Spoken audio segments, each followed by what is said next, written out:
დავბრუნდით ეთერში სტუმრებთან ერთად, ბატონი ალექსანდრე ჯეჯელავა, მართვის აკადემიის თავმჯდომარე, მენეჯმენტის ექსპერტი, ტრენერი, დიდი მადლობა სტუმრობისთვის და ტელეწამყვანი, ტელეპროდიუსერი, კიდევ ბევრი შემიძლია გავაგრძელო, მაგრამ ამაზე შევჩერდები, სერგი გვარჯელაძე, რომელიც დარწმუნებული ვარ, ძალიან მოენატრა მაყურებელს. თუმცა სანამ სერგის პროექტზე გადავალ და ვისაუბრებთ, მანამდე, რა თქმა უნდა, მთავარი თემა გახლავთ ის თუ როგორ უნდა გავანაწილოთ სწორედ დროის მენეჯმენტი, რომელიც ძალიან მნიშვნელოვანია, მაგრამ ცოდნა ამის შესახებ ძალიან ნაკლები გვაქვს. ალბათ არ ვიცი, მთავარი ამ შემთხვევაში რა არის დისციპლინა, არის სწორი განაწილება თუ რა არის ის ძირითადი რაც უნდა გავაკეთოთ და რასაც არ ვაკეთებთ, რა შეცდომებს უშვებთ ყველაზე მეტად ბატონო. კი ბატონო, მოგესალმებით, ვისალმებ მაყურებელს. რამდენიმე ძალიან გავრცელებული შეცდომაა, რაც დროის მართვას ნორმალურს უშლის ხელს. პირველი უნდა ვთქვათ პრიორიტეტების განაწილება, ასე ვთქვათ, ბევრ რამეს ვაკეთებთ სამწუხაროდ ისეთ, რაც საერთოდ შეგვიძლია არ გავაკეთოთ, ან გავაკეთოთ ბოლო რიგში და გადავაჩოჩოთ, ასე ვთქვათ, რაღაცა თავისუფალ დროს და ასე შემდეგ. განსხვავება უცხოელებს და ქართველებს შორის ესე გამოიყურება, რომ ქართველები თან მუშაობენ, თან ისვენებენ და უცხოელები ჯერ მუშაობენ და მერე ისვენებენ. ეს თან და კაცრად აქვთ გამიჯნული სხვათა შორის მუშაობა და დასვენება, ეს ძალიან მნიშვნელოვანია. და განსაკუთრებით გერმანელებს. აი რატომ ვამბობთ ხოლმე, რომ აი ეს გერმანული ზუსტით პუნქტუალურები არიან, იციან დროის. იცით რა, სადაც ცივა და არის რისკი რომ გაიყინები, ყველგან პუნქტუალურები არიან, გენეტიკურია უკვე ფაქტიურად, იმიტომ რომ ჩქარა თუ არიული, დროზე თუ არ შეხვალ სახში სამსახურის მერე მოკვდები, იმიტომ რომ ცივა. და სადაც თბილა და ესე იგი ისხავს. ესე გამყინვარება ერთადერთი საშველი ჩვენთვის.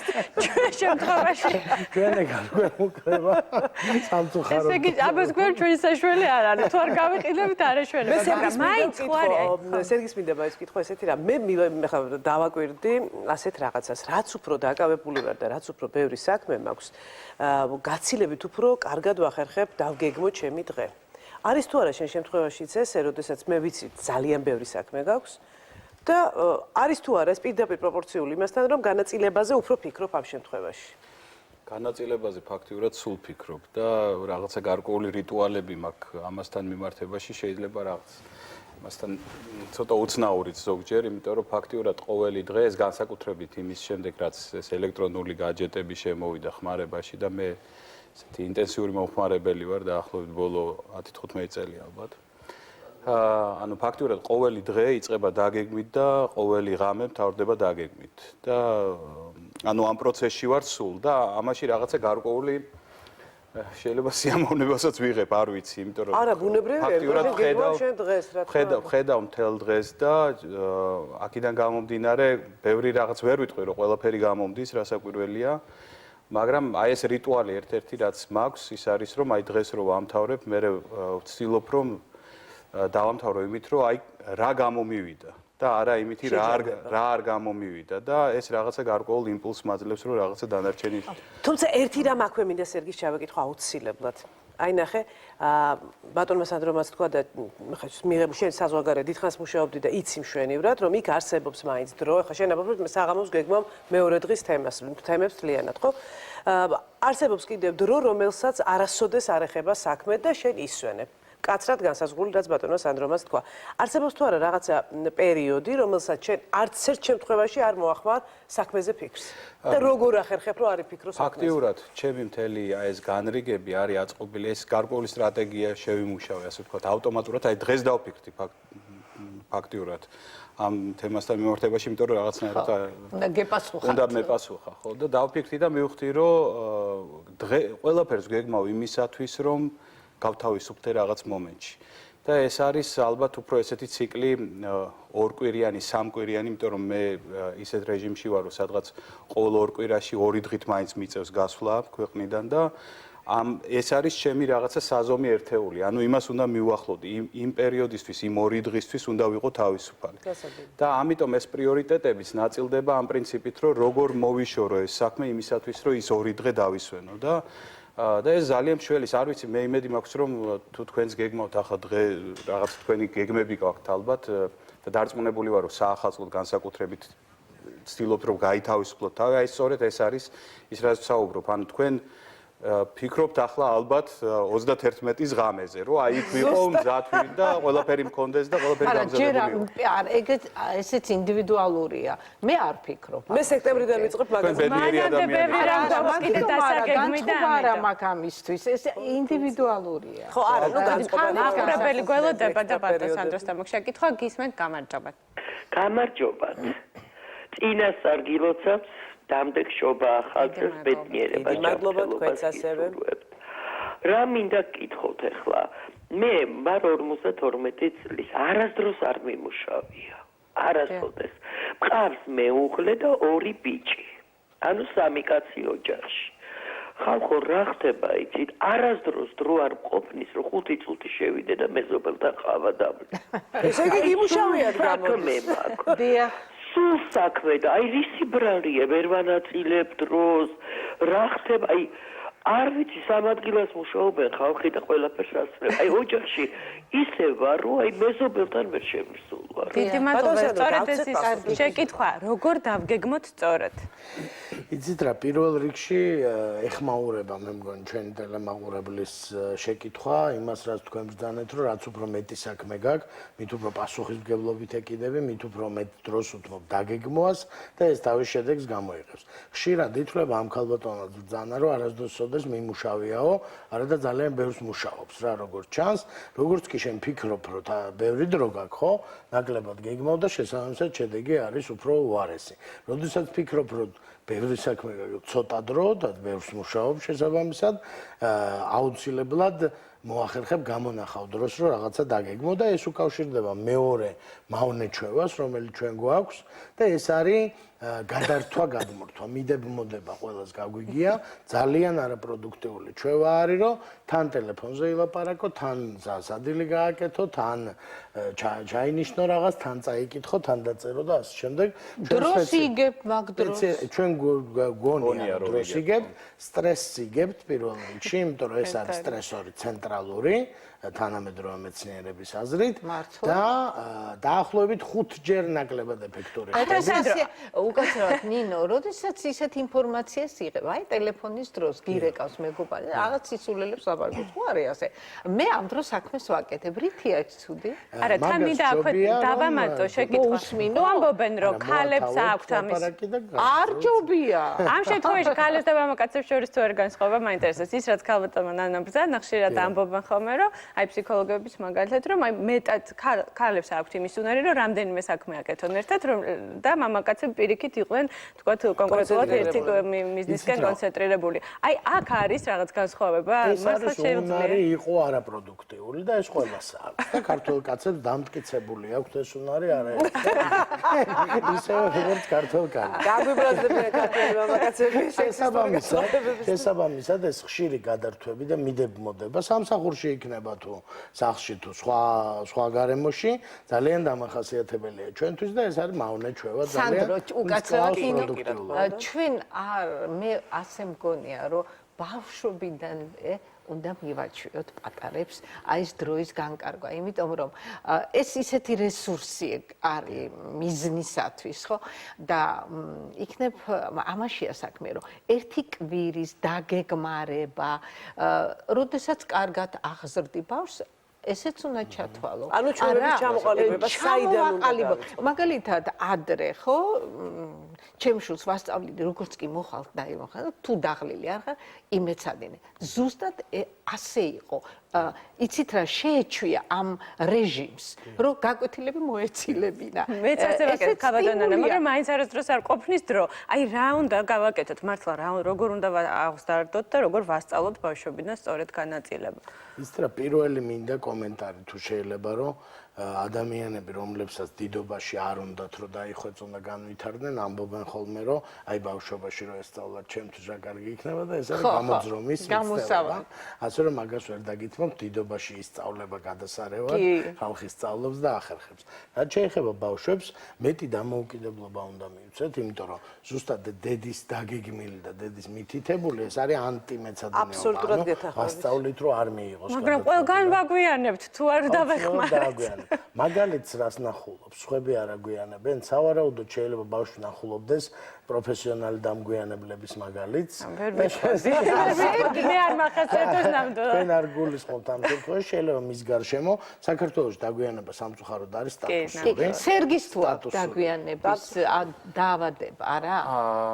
მე ძალიან ვცდილობ რომ არ დავიგვიანო და სამწუხაროდ იქიდან გამომდინარე რომ მაგალითად მე თვითონ არ მყავს მანქანა და ხშირ შემთხვევაში დამოკიდებული ვარ თქვათ იგივე ტაქსის სერვისებზე და ასე შემდეგ რომელიც იგვიანებს და მე მეც და მოძრაობა ქალაქში ეს ცალკე ამიტომ აი ახლა მაგალითად ვერანაირად ვერ გავთვალე ის რაღაც დრო რომელიც მჭირდება თქვათ იმისათვის რომ ჩამოვიდე ვაკიდან კოსტავას შენობაში ჩვენთან ეს არის ხან 20 წუთი, ხან 10 წუთი, ხან 5 წუთი. საცობების გამო და საცობი დაგვიანება, მძღოლის გვიან მოსვლა და ასე შემდეგ და ეს საკმაოდ პრობლემატურია, იმიტომ რომ დღეს მაგალითად, როდესაც აი მზადების პერიოდში ვარ, ფაქტიურად აი ესეთ 9 საათიან ციკლებში ვარ დაგეგმილი ფაქტიურად.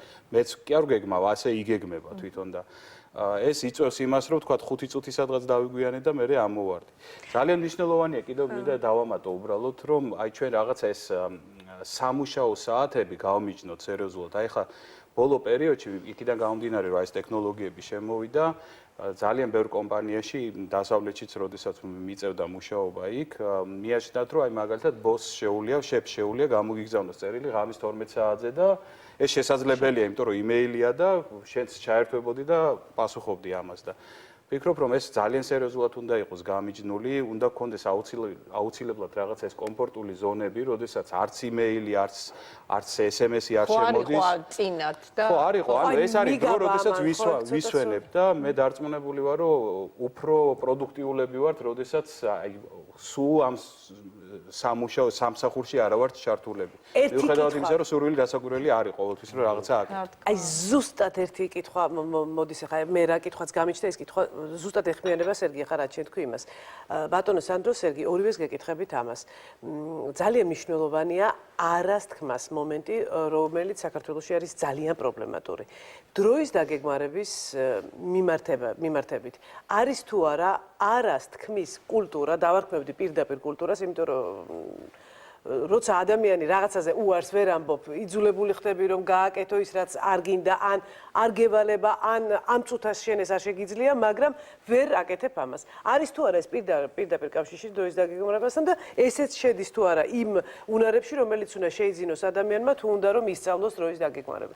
ნებისმიერი ამ წუთას ესე იგი არასთქმას დავეთანხმები აბსოლუტურად თქვენ რასაც ამბობთ რომ ეს არის პრობლემა და არ მცალია ეს თქმა ჩვენთან ითვლება უტაქტობად ხანდახან რომ აი ვიღაც რო გირეკავს და თუ გცალია ესე იგი შეთქმა რომ არ მცალია საქმეს ვაკეთებ მოკლედ რაღაცა ეს არის ეს პრობლემაა სერიოზული იმიტომ რომ არასთქმას ვინც ვერ ისწავლის ის ვერც დროს დაგეგმავს და ვერც თავის ცხოვრებას ვერ მიხედავს ხო ამბობენ რომ უცნობია წარმატების ელექსირი მაგრამ ცნობილია წარუმატებლობის ელექსირი და ეს არის მცდელობა ყველას მოეწონო. და თუ შენ შეხედე რომ ყველას მოეწონო და უყვარდე, აუცილებლად იქნება ის ძალიან საყვარელი და ძალიან წარუმატებელი. კეთილი. მაყურებელი გველოდება ისე გისმენთ გამარჯვებას რო გაგვცე ამ კითხვაზე პასუხი გისმენთ? თუ შეიძლება მოგახსენოთ ჩემი დროის განაწილების შესახებ. კი ბატონო. იცით რა შეასაქმე? თუ არა გაქვთ გეგმა შედგენილი დღის ბოლოს, რომელიც შედგება 5-6 პუნქტისაგან და ის არ წაშალეთ, ის იყოს 12 საათი, პირველი 2, ის უნდა წაიშალოს დღეს რა შეასრულეთ, რა არ შეასრულეთ, გადადის ის ხვალინდელი დღისთვის. და იწყება ახალი გეგმის შედგენა, მაგრამ ახლა იმისი გამოყენები როგორ ხდება, თუ პარალელურად არ ფიქრობთ თქვენ გეგმაზე, რომელიც ჩამოწერილი გაქვთ და ეს მიდის რამდენიმე შტოდ. 1, 2, 3 და სულ ვეუბნები ჩემშვილებს, რომ უნდა ისწავლოთ საქმიდან საქმეში გამოთანიება, აი დროის, აი კუთხურად თუ როგორც გინდა ისე ჩათვალეთ. ვერაფრით ვერ მოასწრებთ. ესე იგი, ეს 2 ან 3 პარალელური უნდა ერთმანეთს მისდევდეს. თუ გინდათ რომ ყველაფერი მოასწროთ, ან კითხვა, ტელევიზორის ყურება, მეზობელთან გასვლაც, ეს რომ როგორც გინდა ისე ნუ ახლა შეიძლება მეზობელთან ყავის დალევა არ შეიტანოთ თქვენ დროის თუმცა შეიძლება შეიტანოთ კიდევაც არაფერი მაგრამ ეს ყველაფერი მიუხედავად ამისა რომ მე ესე ვანაწილებ და გახლავთ საკმაოდ ასაკოვანი ადამიანი მიუხედავად ამისა სამი ქალიშვილი გაზარდა და აქედან ერთმა მხოლოდ უფროსმა ისწავლა დროის განაწილება რომელიც ასწრებს სამსახურსაც ოჯახსაც საქმესაც ყველაფერს აი ორი კი პირდაპირ მიჯაჭულია თავის საქმიანობაზე ის არის ექიმი აკეთებს ექიმის საქმეს ოჯახს ძლივს ახერხებს რაღაცა შვილების აღზრდას და მიუხედავად ამისა მე ძალიან კმაყოფილი ვარ იმისი და მესამე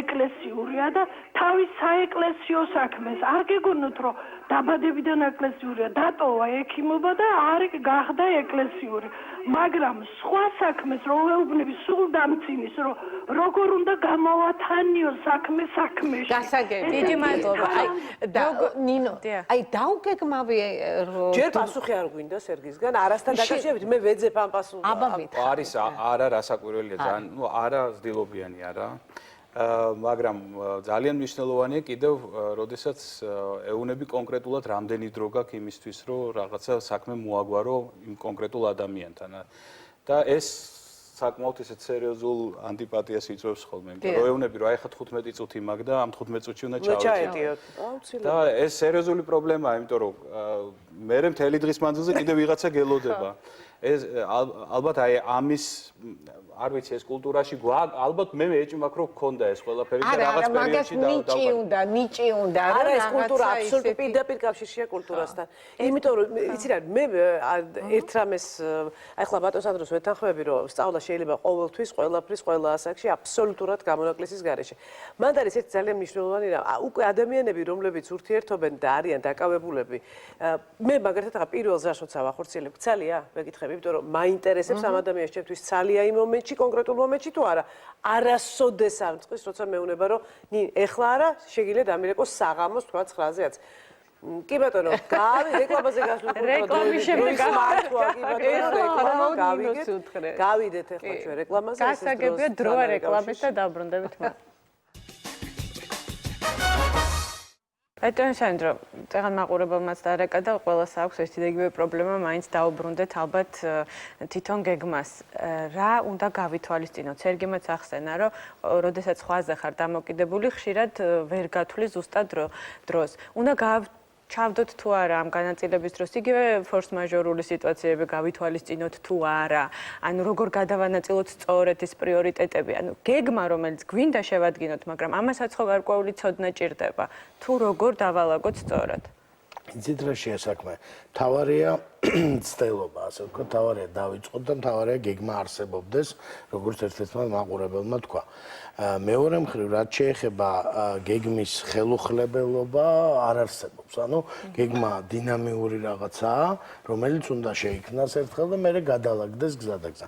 ბევრი ეფექტური ადამიანი, ასე ვთქვათ, როცა ტაქსი აგვიანებს და ალბათ ესეა, სერგიც აქვს რაღაცა, რასაც გააკეთებს. წასაკითხი მონიშნული აქვს, დასარეკი მონიშნული აქვს და ასე შემდეგ, ხო? გეგმის გადალაგება ხდება მუდმივად. თავარია ეს დისციპლინა ნელ-ნელა განვითარდეს, რომ ეს გეგმა თქვენი გახდეს მნიშვნელოვანი და საპატივცემულო. ანუ ეს უნდა იყოს ყოველდღიური თუ დაუშვათ უფრო ეფექტურია, რომ დავგეგმოთ თქვა ერთი კვირის ან ერთი თვის, არ ვიცი, ეს ძალიან მნიშვნელოვანი რაც არის გასაკეთებელი. ანუ დავისახოთ მიზანი და შემდგომ იმის მიხედვით გავაკეთოთ გეგმა. ის რა შეასაქმე, გეგმა შეგვიძლია რომ დავისახოთ და კარგი იქნება რომ დავისახოთ, მაგრამ დღის გეგმა საბოლოო ჯამში უნდა მივიღოთ. ასე ვთქვათ, ამბობენ რომ ერთი კვირის ან ორი კვირის დაგეგმა ჯობს, იმიტომ რომ დღის შიგნით ყოველთვის არ არის ამის საშუალება, მაგრამ მთავარი ის არის რა ხდება, როცა გეგმა ვერ სრულდება. ასე ვთქვათ, რამდენად პასუხისმგებლობით ეპყრობი, იმიტომ რომ ბევრ ადამიანს აქვს ჩანაწერები, რომელსაც არც უყურებს. და რო ხდება რომ ჩამორჩა გეგმას, მე აღარ იყურება გეგმაში, ახლა ეს არის თავის სერგი დამეთანხმება. მე მგონი, მაინც ადამიანის ბუნებასია დამოკიდებული, რა ტემპერამენტის ადამიანია.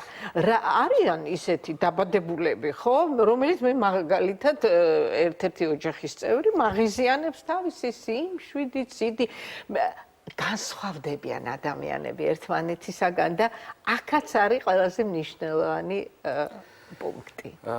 ადამიანები რასაკვირველია განსხვავდებიან ერთმანეთისაგან და მე უბრალოდ მაგალითად მინდა მოვიყვანო აი ძალიან ბევრი შემოქმედი ადამიანი მეუბნება რომ მე აი არ შემილია ხა როგორ დავგეგმო ხა ეს მომივა ინსპირაცია თუ არა მაგრამ ყოველ შემთხვევაში მე მაინც ვფიქრობ რომ აი როგორი სალვადორ დალის არ უნდა იყოს და პიკასო მაინც ალბათ სალვადორ დალი ეჭვი კი არა მაგრამ მე დარწმუნებული ვარ რომ მათაც ჰქონდათ რაღაცა გარკვეული დრო გამოყოფილი იმისათვის რომ ჩასულიყვნენ სტუდიაში და დაეწყოთ მუშაობა და ან გამოზდიოდათ ან არ გამოზდიოდათ იმ მომენტში ეს ჩვენი ბედნიერებისთვისაა მნიშვნელოვანი აი ეს უნდა მივხვდეთ ეს არ არის რაღაცა რობოტები კი არ უნდა გავხდეთ ეს იმისათვის არის რომ ჩვენ უფრო პროდუქტიულები ვიყოთ, უფრო მეტი რაღაცა შევქმნათ. მიზანდასახულები ვიყოთ უფრო მეტად. ამის გარდა მეტი თავისუფალი დრო გქონდეს უბრალოდ და დავისვენოთ. ამისთვის ხდება ეს და არა სამუშაო. სერგი, მისთვის დასვენება არის. ახლა ვინც სულ ისვენებს, რასაკვირველი ბედნიერი ადამიანი ყოფილა. რა არის იცი ნანა, აი მუზა და ინსპირაცია ვაჟაფშაველაც მაგალითად მიწას ამუშავებ და უცბად თავში რაღაც მოუვიდო და დავარქვათ ამას მუზა, გაშერდებოდა ჩანაწერს გააკეთებდა და აგრძელებდა მერე თავის საქმეს. ოღონდ ის უკვე სამუშაო პროცესია, როცა შენ თლიან ლექს ქმნი. ანუ თლიანი პროცესი სამუშაო ის არის ცალკე ამბავი და არ გამოირიცხება რა თქმა უნდა ის რომ აი უცბად შეიძლება მიწის დამუშავების დროს მოგივიდეს ფანტასტიკური ლექსის მე ყოფითობაზე მაქვს აი დღევანდელობაზე მაქვს საუბარი რომ რამდენი ადამიანია მისი შინაგანი ინერტულობის ეს დაბადებიდან არის ასეთი კი მაგრამ იმას თუ იმუშავებ საკუთარ თავზე და მოინდომებ ხო შეიძლება ამ მონდომება კი ბატონო მაგრამ უკვე ჩამორჩა დროს თავისი ინერტულობის თავისი ბრალია რომ ჩამორჩა დროს შეიძლება ცოტა უფრო დაბალი ტემპით აკეთო რაღაცა მაგრამ დაგეგმვაში ეს ხელს არ უნდა გიშინდეს მე ერთ მაგალითს მოგიყვანთ უბრალოდ მე მაქვს პერიოდები პროფესიიდან გამომდინარე ეგრეთ წოდებული პროექტიდან პროექტამდე ვმუშაობ აი პროექტჩიკებს ეძახიან ამას მე მაქვს ძალიან გრძელი ხანგრძლივი მომენტები როდესაც უმუშევარი ვარ აი რეალურად ფორმალურად ვარ უმუშევარი ანუ არ მაქვს არც დაკვეთა მაგრამ ეს აი ეს პროცესი, თქვა, აი ეს დაგეგმარების პროცესი და ეს რეჟიმი შველის რომ შემდეგი პროექტი მოვიძინო. იმიტომ რომ აი ამ მომენტს ვიყენებ იმისათვის რომ მაინც ყოველდღიურად ავდგე, თქვა, რაღაცა გამოვყო დრო იმისათვის რომ ვიფიქრო აი რა შეიძლება ეხა მოვიფიქრო, რისი გაკეთება შეიძლება. და ეს არ მაშინებს, აი ეს მონაკვეთები მაინც ჩემთვის მაინც სამუშაო რეჟიმში ვარ. და მე მინდა აი ყველას უსურვო, მე უამრავი მეგობარი მყავს, რომელიც უმუშევარია დღეს, ხო? და აი ეს პერმანენტულად აქვთ აი ეს ცუდი სიტყვა ალბათ არა წუწუნებენ რომ აი არაფერი საქმე არ გამოჩნდა საქმე ყოველთვის არის იმიტომ რომ შენ თუ გაქვს სურვილი რომ რაღაცა შეცვალო და ამისთვის უბრალოდ ზიხარ და ელოდები ხო და არ გეგმავ იმას როგორ უნდა მივიდე მე აი როგორ უნდა მოვძებნო სამუშაო თქვა ან შეიძლება რაღაცა მოვიფიქრო სხვა საქმე არ ვიცი რაღაცა შევაგროვო ბოთლები და ამ ბოთლებიდან სახლები ავაშენო თქვა პლასმასის ბოთლებისგან რო აშენებენ არ ვიცი რატომ მოვიტანე მაგრამ ყოველ შემთხვევაში ეს დაგეგმარება იმ შემთხვევაშიც ჩვენ თუ არა გვაქვს საქმე, ანუ კონკრეტულად არ გვაქვს სამსახური, მაინც საჭიროა. იმიტომ რომ ეს აუცილებლად მოიტანს რაღაცა შედეგს და განსაკუთრებით შემოქმედი ადამიანებისათვის, იმიტომ რომ ის რომ ვაჟამ რაღაცა მაშინ თაში მუშაობისას გაახსენდა, ესე არ არის. ეს არის პერმანენტული პროცესი, რომელიც სულ ხდება, რომელზეც სულ ფიქრობ და რაღაცა მომენტში ეს რაღაცა კონსტელაციას მიიღებს და რაღაცა ფორმას მიიღებს აუცილებლად. კი, ნამდვილად მინდა დავეთანხმო, ამბობენ რომ საქმეები თუ კარგად აგაკ ადრე უნდა ადგე და თუ ცუდად აგაკ საქმეები უფრო ადრე. მაყურებელი გქოს გისმენთ, ხო. ალო გამარჯობა. გამარჯობა მომხიბლა ლოკალ ბატონებო და მოაზროვნე მამაკაცებო. ძალიან არა ჩვენები კომპლიმენტი დილიდან. აი რა კარგია. რაოდა თქვენ განსაკუთრებით. კი. და ჩვენ ერთდროს ერთად გვიმუშავია. ასეთი უბრალო კითხვა მაქვს რაოდა და ბატონ სანდროს მე და თქვენ განიხილავთ დროის მართვას თქვენ პროცესებზე ლაპარაკობთ მაგრამ შეიძლება ყველაზე მარტივს აგვიხსნეს ბატონი სანდრო დრო რა არის თვითონ თუ დრო არ ვიცით რა არის როგორ შეიძლება მისი მართვა აი უბრალო კითხვაზე მინდა რომ მამაკაცებმა ძალიან საინტერესო შეკითხვა. ძალიან საინტერესო შეკითხვა. აი ჩვენ მართლა მუშაობდით ეთყობათ თუ მეც მიფიქრე ამაზე რა არის ეს დრო. შეკითხვა. მართლაც ყველა დროის მართვის ციგნი იწყება იმით, რომ დროის მართვა შეუძლებელია. დრო, ასე ვთქვათ, თავისთავად, თავისთავად მართავს, ჩვენ მომართოთ ჩვენი საქციელი. ანუ ჩვენი მოქმედება უნდა ეს ვმართოთ. არის პირობითი ამ გაგებით დროის მართვა ქვია, შეცდომით სავარაუდოდ ქვია, როგორც ვცდილობ, ასე ვთქვათ, შენ შეიცვალო იმისთვის, რომ დროის დღე მაინც გავა, ის საათები მაინც გავა და საკუთარ ცხოვრებას მართავთ რეალურად. ცხოვრების მართვაა, ხო? და ესეთი გამოთქმაა, რომ ცუდი ამბავია, რომ დრო მიფრინავსო და კარგი ამბავია, რომ პილოტი შენ ხარო. ეს არის მცდელობა, რომ პილოტები გავხდეთ, თორე დრო რა თქმა უნდა თავის თავს თვითონ მართავს და რაც შეეხება შეკითხვას რა არის დრო, არ ვიცი და ჩვენი მაყურებლისთვის მიმინდია, ასე ვთქვათ, ამ საქმეს. მანაც არის ის დრო და ფილოსოფოსების ამბავია. პირობითია ეს ყველაფერი თავის თავს ხადი აბსოლუტურად. მე ჩემ თავზე ვერ ავიღებ. ამაზე თუმცა მე მაინც მინდა მაყურებელს უთხრა აუცილებლად რომ აი ამ ძვირფას არაჩვეულებრივ რაღაცას რასაც თქვია დრო, მაინც ძალიან ჭირდება მოფრთხილება და ალბათ დგება მომენტი, როცა უკან მოიხედავ და აი ეს დრო, როცა მარტო უქმა დაკარგული არ არის და რაღაცა მაინც არის გაკეთებული ცხოვრებაში. ეს ალბათ აი გულის ტკივილს რომ არაფერი გამიკეთებია, ყველა ვარიანტში გააქარწყლებს. მაგრამ კიდე რო გინდა მე სხვა დროში გადადიხარ, ამასაც სხვა თავი ჩვენ ხო არ ვიცით რა ხდება მე, ამიტომ ეს ყველაფერი უნდა ცოტა რო რჩება, უფრო ადრე უნდა ადგეთ. კი. აი. ადრე ვდგები, მაგრამ მაინც არა. ყველაფერი კარგად არის ალბათო ნანა. მოდით მე მაინც როგორ შეიძლება ტრენინგების გავლა? ხო, აი ეს ტრენინგებთან დაკავშირებით მე ვიცი რომ თქვენთან კონკრეტულად მენეჯერები გადიან ტრენინგებს, მაგრამ შეიძლება ოდესმე შესაძლებელი გახდეს რომ ადამიანებს, ჩვეულებრივ ადამიანებს, რომლებიც შესაძლოა არ არიან მენეჯერები, მაგრამ უნდათ გახდნენ თავიანთი ცხოვრების მენეჯერები, გაიარონ ესეთი ტრენინგი, ესეთი სახის და აი რას ასწავლით პირველ რიგში. ბუნებრივია, რაც არ უნდა ტრენინგი ჩაუტაროთ, თუ ადამიანმა საკუთარ თავზე შემდგომ არ იმუშავა, გამორიცხული აქ წარმატებაზე საუბარი, მაგრამ არის ეს შესაძლებელი და აი რა უნდა გავაკეთოთ პირველ რიგში ამის. იცით რა, მე ვფიქრობ ჩვენ მართლაც ვასწავლით მოქმედ მენეჯერებს დროის მართვას და ამას ვაკეთებთ იმიტომ, რომ შევეცადოთ, რომ ძალიან კომპაქტურად ერთ დღეში ის ძირითადი პრინციპები ვასწავლოთ, ხო?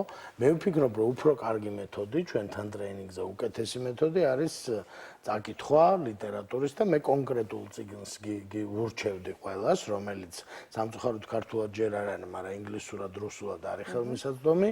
ეს არის დევიდ ალენი, ძალიან ცნობილი ავტორი და წიგნს ქვია Getting Things Done, ესე იგი როგორ გავაკეთოთ რაღაცეები, ეს თავისუფალ თარგმანში. ძალიან კარგი წიგნია, ძალიან კონკრეტული მეთოდოლოგია, ჩვენ ზუსტად ამ კონკრეტულ მეთოდოლოგიას ვასწავლით და ის ზოგიერთი პრინციპი, რაც თქვა დღევანდელ საუბარში ვთქვით, სწორედ დევიდ ალენის მეთოდოლოგიიდან არის. მე დარწმუნებული ვარ, რომ ამ წიგნისგან და ამ მეთოდოლოგიისგან იხეირებს ყველა აბსოლუტურად დაწყებული, ესე იგი დიასახლისით და დამთავრებული ძალიან დატვირთული პროფესიონალი დასაკისა და სფეროს მიუხედავად და ჩვენ შევეცდებით, რომ ისევ მოქმედ მენეჯერებზე დავკონცენტრირდეთ. სხვათა შორის, მე ძალიან მინდა ახლა სანამ დამთავრდება ჩვენი პირველი განყოფილება, ძალიან მინდა მაინც ქალბატონები, არაჩვეულებრივი ქალბატონები და დიასახლისები დავამშვიდოთ იმასთან დაკავშირებით, რომ ისინი არ მუშაობენ. მე ვფიქრობ, რომ დიასახლისის შრომა არის ყველაზე მძიმე, ყველაზე დასაფასებელი და მე პირადად მაგალითად დასაგეგმი სხვათა შორის. აბსოლუტურად გეთანხმები, სერგი, იმიტომ რომ მე მაგალითად აი მართლა გეუბნებით, მე ზუსტად ვიცი რა დღეს, რას ვაკეთებ, მაგალითად გოზინაღზე იყო ხა მარისთან საუბარი, ზუსტად ვიცი რომ 29-ში უნდა გავაკეთო გოზინაღი, იმიტომ რომ 30-ისთვის უკვე საცივისთვის მაგ დაგეგმილი, 31 მინდა თლიანად ვიყო თავისუფალი. ოჯახს ხო ჭირდება როგორ კარგი მენეჯერი. ნინო ეს მართლა ძალიან მე შევცვლი მაგეგმას. მე შემიძლია შევცვალო. დაუგეგმავი. მე 29-ში მე არ სამში არ გამყოფებ. შეიძლება რომ დაუგეგმავიც მოხდეს. ნანა, კონკრეტულად მოამბობ. არა. ნუ ეხლა თუ ღამის 2 საათზე გააკეთე. ძირითადი მაინც დაგეგმილი. ხო რაღაცები გვაქვს მოსწრაფები. და სხვათა შორის მე მახსოვს ერთ-ერთი პოლიტიკოსი აზგარდაცვლილი ამბობდა კიდევაც რომ შეიძლება კარგი მთავრობის პირობებში ვიფიქროთ დიასახლისებისთვის რაღაც კონკრეტული ხელფასის დანიშვნაზეც კი არ ვიცი ეს როგორ შეიძლება მოხდეს მაგრამ არის მსოფლიოში ასეთი არ ვიცი ამერიკაში იყო საუბარი ხელფასის დანიშვნაზე არა მაგრამ იმაზე რომ GDP-ში მთლიანი მთლიანი შიდა პროდუქტის გამოთვლაში ჩაითვალოს, ასე ვთქვათ, დიასახლისების შრომა და მე ვფიქრობ, რომ ამაში არის საღი აზრი. რომ მე პენსია მიიღონ, არა? იმისთვის, რომ ქვეყანა მიხუდეს რასაც წარმოებს, ასე ვთქვათ და ეს გამორჩენილი თუ არის, ანუ სახლის შრომა არის გამორჩენილი რაღაცნაირად. არა და უზარმაზარი შრომა. არა და ძალიან დიდი შრომა. დაუფასებელი. იცით რა არის? აი სწორედ შეფასება იწვევს დაფასებას და ამიტომ ეს ძალიან საჭირო და კარგი. იქნებ ვიფიქრო ჩვენ მთავრობამ და ვიყოთ ნოვატორები ამაში. ეს ლაპარაკობს ჩვენ თავრობა ძალიან ბევრ რაღაცაზე აქვს საფიქრო, მაგრამ ეს ჯერ დრო დაგეგმოთ. ძალიან დიდი მადლობა ჩვენ ამ შემთხვევაში ბატონ სანდროს უნდა დავემშვიდობოთ, რადგან სერგისთან კიდე სხვა თემებზე გვაქვს ასაუბრო. სიამოვნებით მოგისმენთ კიდევ დიდხანს, მაგრამ დრო არ გვაძლევს ისევ ამის საშუალებას. უღმესი მადლობა სტუმრობისთვის. უღმესი მადლობა. რეკლამის შემდეგ დაგიბრუნდებით.